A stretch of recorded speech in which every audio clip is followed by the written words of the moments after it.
seperti di surga. Yang ciptakan surga adalah kita, karena otoritas besar itu ada pada kita hari ini. Tergantung kamu mau ciptakan surga atau neraka dalam dunia ini. Kadang kalau dalam dunia ingat yang jadi berumah tangga, piring melayan, belangan melayan, sendok melayan, ya kenapa? Aja teriak kiri kanan, kenapa? Orang ciptakan bukan surga tapi hadirkan dalam neraka. Nanti tidak tahu itu yang pernah mungkin teman-teman pernah lihat. Oke, akhirnya kesimpulan. Oke, kesimpulan sini cukup panjang.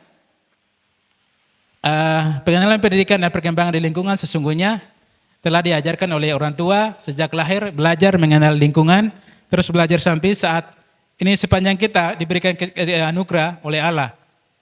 Tidak dibatasi dengan waktu, usia, lingkup, setiap momen akan mempunyai kesan tersendiri. Maka jadikan setiap hari, setiap momen sebagai berkat untuk melihat keajaiban Allah, keajaiban yang karya Allah sepanjang hidup Anda sambil menikmati berkat dan di dalam hidup Anda dari hari lepas hari bersama Allah, Immanuel selalu mengizinkan Roh Kudus terus membimbing hidup Anda. Firman Tuhan yang terakhir ya, tetapi penghibur yaitu Roh Kudus yang akan diutus oleh Bapa dalam namaku, dialah akan mengajar segala sesuatu dalam kepadamu dan akan mengingatkan semua kamu akan semua yang telah kukatakan kepadamu. Roh Kudus penghibur yang setia akan mengajar kita terus di dalam kebenarannya supaya kalian menjadi orang-orang yang hebat. Kita akan terus menjadi berkat. Orang sering bilang begini, Papua memberkati bagi bangsa-bangsa. Ingat, bukan orang pemabuk yang memberkati, bukan orang yang sontoloyo yang memberkati, tapi orang yang takut Tuhan, orang yang kerja keras, orang yang siap menghadapi semua perkembangan di dunia dengan takut Tuhan. Itu baru akan bisa memberkati banyak orang. Terima kasih, mungkin sampai di sini. Oke. Saya kembalikan ke moderator. Mungkin ada pertanyaan.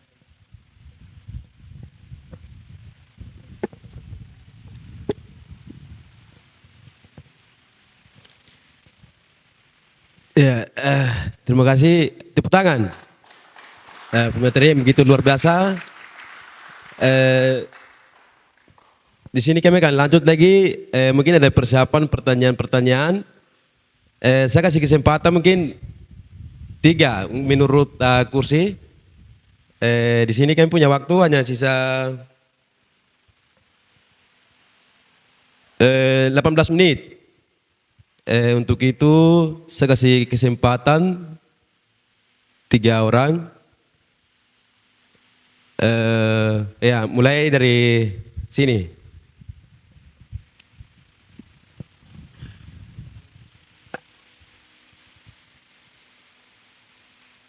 Oh ya, silakan.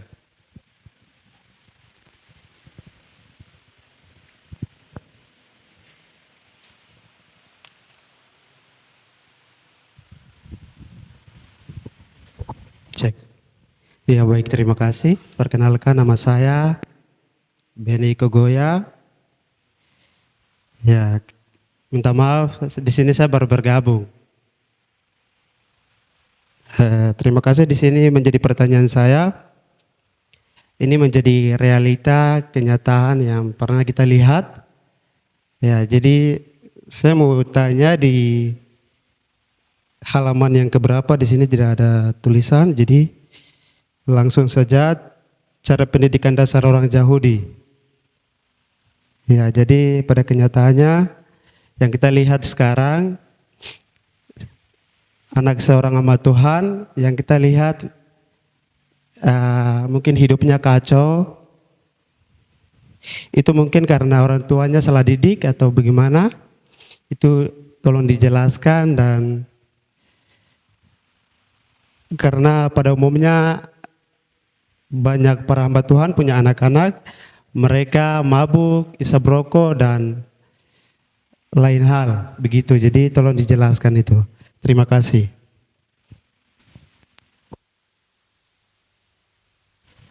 Iya, berikut.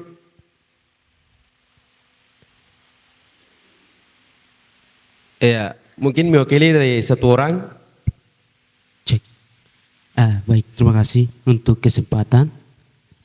Tidak mengurangi rumah saya ingin bertanya di slide ke-8 atau halaman 8 perkembangan lingkungan.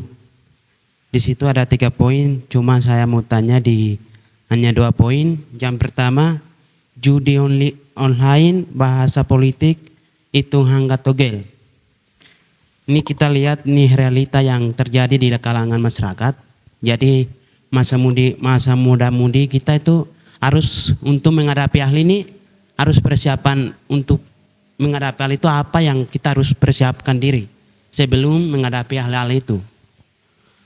Yang kedua, pantau histori orang malas atau mabuk acara malam. Itu demikian pemateri bisa kasih solusi untuk kami generasi muda-mudi. Terima kasih, waktu kembalikan.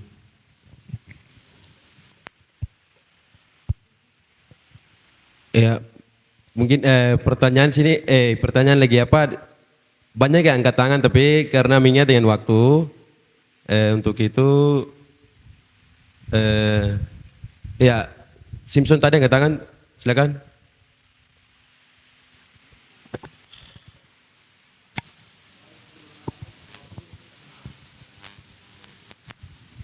Terima kasih atas waktu. Saya ingin bertanya bagaimana cara kita untuk menghindari pergaulan buruk di lingkungan sementara kita tahu itu tidak baik. Dan masa kita tahu kalau kita sudah dewasa, jadi bagaimana cara kita untuk beradaptasi, macam kalau kita tidak tahu begitu, kenapa kita harus bergabung sementara kita punya pola pikir tuh sudah dewasa begitu. Terima kasih.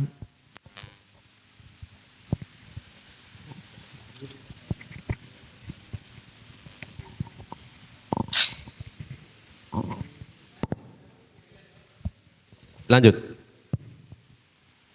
Iya, baik, terima kasih. Hormat, saya garis bawahi kaitan dengan waktu. Saya mau tanya di sini cara pendidikan dasar olahraga Yahudi. Jadi saya mau tanya di sini nomor 2, mendengar gratis bermain piano. Itu berapa bulan baru bermain piano itu di dalam kandungan. Ya, nomor 3, kerjakan soal materi, membaca buku atau bersama suaminya. Itu biasa saya lihat sapu adik-adik banyak.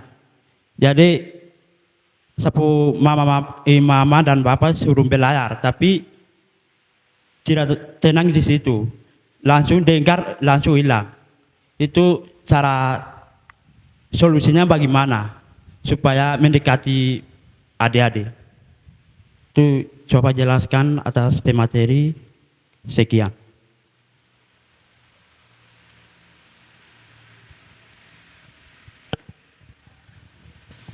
Ya, terima kasih. Sini ada 4 pertanyaan. Untuk itu, saya kasih kesempatan kepada kakak.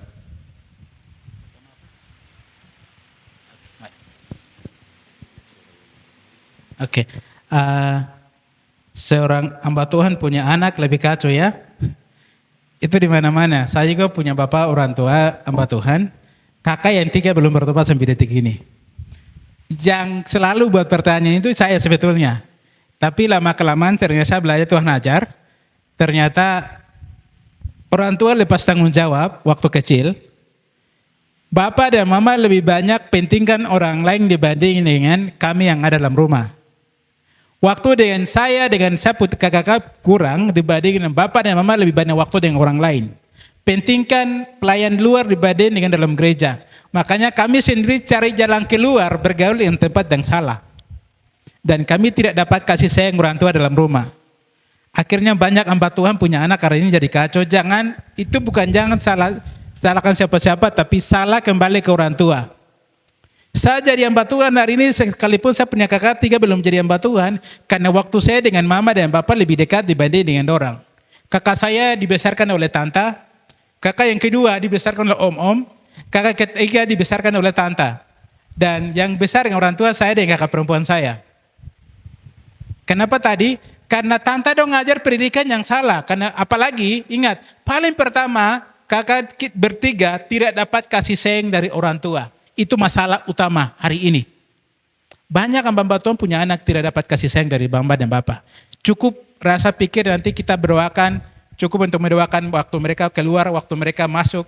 Terus ketiga itu, Tuhan tanggung jawab. Dan mereka lebih banyak usaha. Minta maaf, jiwa pertama Tuhan kasih adalah anak dalam rumah. Sebelum mengurus jemaat yang besar, urus anak dan jiwa yang Tuhan kasih. Kalau kita tidak jawab selamatkan jiwa yang dalam rumah, lebih banyak di luar, nanti lihat akan mencuri dan masih dalam rumah itu sendiri.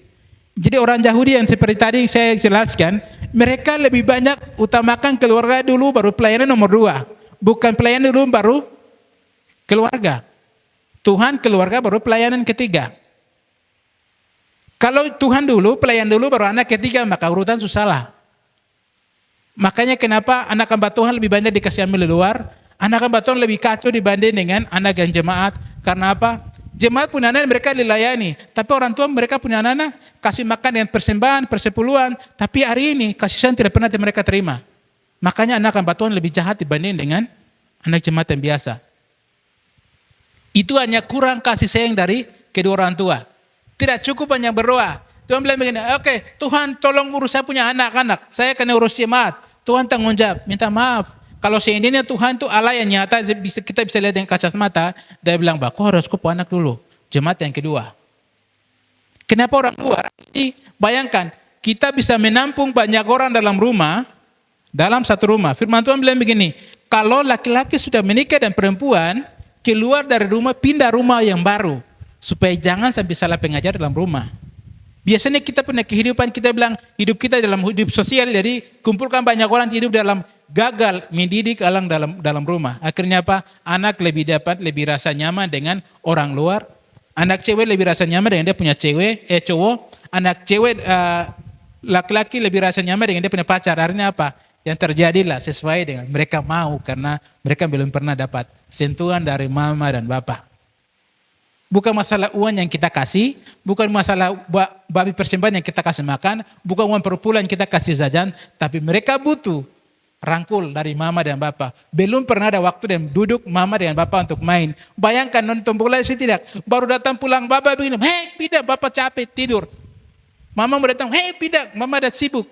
Anak ditolak dalam rumah. Makanya wajar kalau dia di luar sana, di tempat yang dia rasa bahwa orang mabuk pun, tapi dia kalau kasih jaminan hidup, dia lebih rasa nyaman dengan dia dibanding dengan bapaknya Mbak Tuhan. Itu yang terjadi hari ini. Jadi salahnya bukan siapa-siapa, salahnya kembali ke orang tua. Pendidikan lebih banyak mereka pelayanan, utamakan pelayanan, tanggung jawab ke Tuhan. Tuhan bilang, kok kemarin berani minta untuk anak baru, masa kok tidak bertanggung jawab? Makanya ingat, pelayanan pun bisa jadi gagal karena apa? Anak harus kasih ambil di luar, makanya dikasih disiplin, pelayanan juga ikut gagal. Itu terjadi hanya karena kurang ada pendidikan di dalam rumah. Belum ada dapat kasih sayang dari orang tua. Hari ini kakaknya bisa jadi betul cuma satu tadi. Saya tidak dipaksa dari orang tua, tapi saya dapat kasih sayang dari mama dan bapak lebih dekat dengan saya, dan saya belajar dari mereka punya hidup. Akhirnya kakak jadi hamba Tuhan. Jadi begitu. Terima kasih. Itu mungkin pertanyaan bisa menjawab. Yang kedua.